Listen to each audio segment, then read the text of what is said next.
तेजस्वी यादव का बयान सच साबित होता हुआ दिख रहा है, जिसमें उन्होंने कहा था कि खेला तो अब शुरू होने वाला है, क्योंकि जिस तरीके से कल ही जदयू के एक मंत्री श्रवण कुमार ने कहा था कि जिनको डर है उन्होंने अपने विधायकों को हैदराबाद में शिफ्ट करवा दिया है, लेकिन हमें और हमारे गठबंधन के विधायकों को किसी प्रकार का कोई डर नहीं है और इसीलिए वो अपने अपने विधानसभा क्षेत्रों में घूम रहे हैं।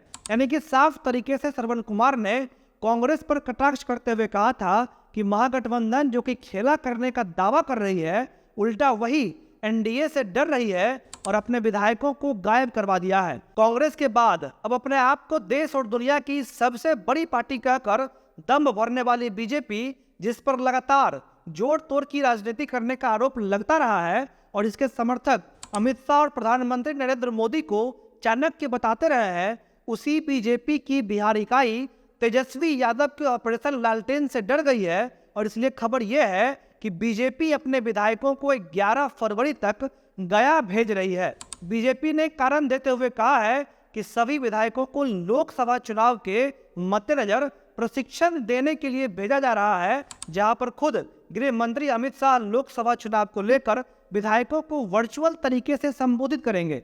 10 फरवरी तक इन विधायकों को गया पहुंचने के लिए कहा गया है और 11 फरवरी शाम को ये लोग वापस पटना लौटेंगे। लेकिन जो दलील बीजेपी की तरफ से दिया जा रहा है वो कई राजनीतिक विशेषज्ञों को पच नहीं रहा है और वो इसके टाइमिंग को लेकर कई तरीके से सवाल उठा रहे हैं।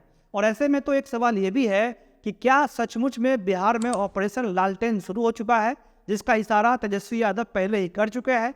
और अगर ये ऑपरेशन लालटेन सच में शुरू हुआ है तो वो कौन कौन सी संभावनाएं हैं जिसमें बिहार में आरजेडी की सरकार बनते हुए दिख रही है। आज इसी मुद्दे पर बातचीत करेंगे, लेकिन उससे पहले अपना परिचय। मेरा नाम मोहन शर्मा है और आप सफर बिहार न्यूज देख रहे हैं। किसी भी प्रदेश में सरकार का मुखिया विधानसभा होता है और ये विधानसभा ही है जिसमें बहुमत साबित करने के लिए चुनाव करवाए जाते रहे हैं। नीतीश कुमार ने बहुमत का हवाला देते हुए भले ही बिहार में सरकार पलट दी है, लेकिन अभी भी इस बात की संभावना है कि सरकार गिर जाए, क्योंकि हाल ही में जो नई सरकार नीतीश कुमार ने बनाई है उसे विधानसभा में अपना बहुमत साबित करना होगा। बिहार में 12 फरवरी से विधानसभा का सत्र शुरू हो रहा है और ऐसे में 12 फरवरी ही वो तारीख है जब नीतीश कुमार अपने एनडीए गठबंधन की ओर से विधानसभा में अपना बहुमत साबित करेंगे। लेकिन इसमें दिक्कत यह है कि विधानसभा के मुखिया यानी कि विधानसभा के जो अध्यक्ष हैं वो इस समय आरजेडी के हैं, जिनका नाम है अवध बिहारी चौधरी, जो कि आरजेडी समर्थित सरकार गिरने के बाद लगातार उनके ऊपर इस्तीफा देने का दबाव तो बनाया जा रहा है। बाकायदा उनके खिलाफ अविश्वास प्रस्ताव भी लाया गया, लेकिन उन्होंने अब तक इस्तीफा नहीं दिया है। अब यह दिक्कत की बात इसलिए है क्योंकि विधानसभा अध्यक्ष के पास कुछ विशेष अधिकार होते हैं जिनका इस्तेमाल करके बिहार में तख्ता पलट संभव है और आरजेडी इसका भरपूर इस्तेमाल कर सकती है।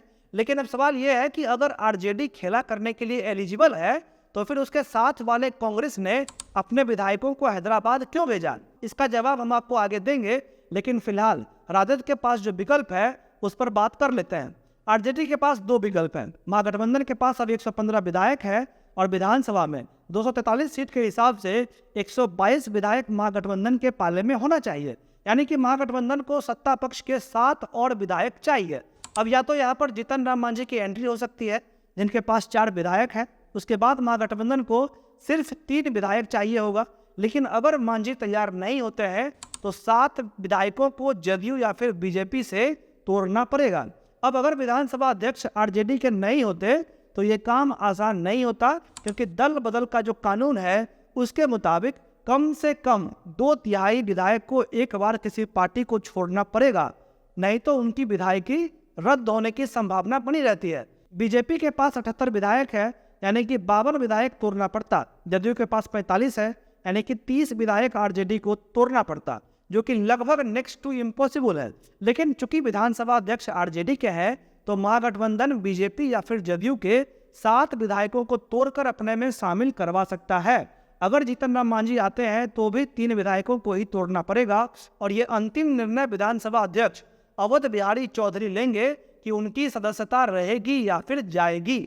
और जाहिर सी बात है कि विधानसभा का अध्यक्ष जो है अवध बिहारी चौधरी वो आरजेडी से हैं, इसलिए वो अपने पार्टी का पक्ष ही लेंगे और सभी 7 या फिर 3 विधायकों को एक अलग धारा की मान्यता देकर उनकी विधायकी बचाई जा सकती है और इस प्रकार से आरजेडी अपना बहुमत साबित कर देगी और सत्ता पक्ष मुंह ताकते हुए रह जाएगी। और विडंबना तो ये भी है कि ये तरीका खुद बीजेपी महाराष्ट्र में अपना चुकी है। दूसरा विकल्प यह है कि 12 तारीख को आरजेडी अगर सत्ता पक्ष के 16 विधायकों को कुछ प्रलोभन देकर अनुपस्थित करवा देती है तो कुल 227 विधायक ही विधानसभा में होंगे, जहां जनमत साबित करने के लिए 114 विधायक चाहिए होंगे, जो कि आरजेडी आसानी से 115 विधायकों के साथ बहुमत प्राप्त कर लेगी और सत्ता पक्ष बहुमत साबित नहीं कर पाएगी क्योंकि उसके पास कुल 112 विधायक ही बचेंगे। और ये प्रलोभन देना भी आसान है क्योंकि इसमें कोई शक नहीं है कि 2025 के विधानसभा चुनाव के लिए आरजेडी इन नेताओं के लिए एक अच्छा विकल्प साबित हो सकता है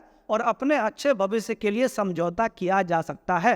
पहले तो एनडीए गठबंधन के लोग तेजस्वी यादव का खेला वाला जो बयान था उसको सीरियसली नहीं ले रहे थे, लेकिन जैसे जैसे समय नजदीक आ रहा है उससे एनडीए को भी डर लगने लगा है और उसका एकमात्र बड़ा कारण है विधानसभा अध्यक्ष का आरजेडी का सदस्य होना।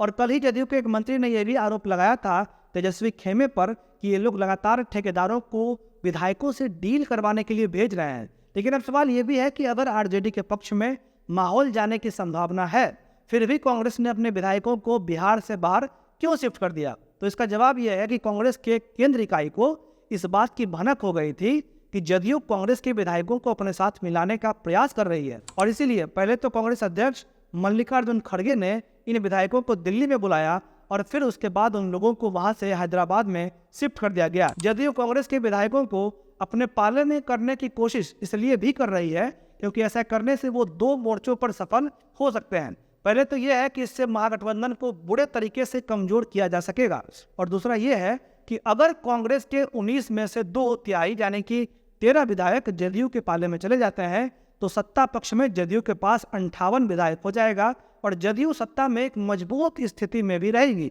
और ऐसे में जदयू के खात्मे को लेकर जो लगातार बातें चलती रहती है उस पर भी विराम लगाया जा सकता है।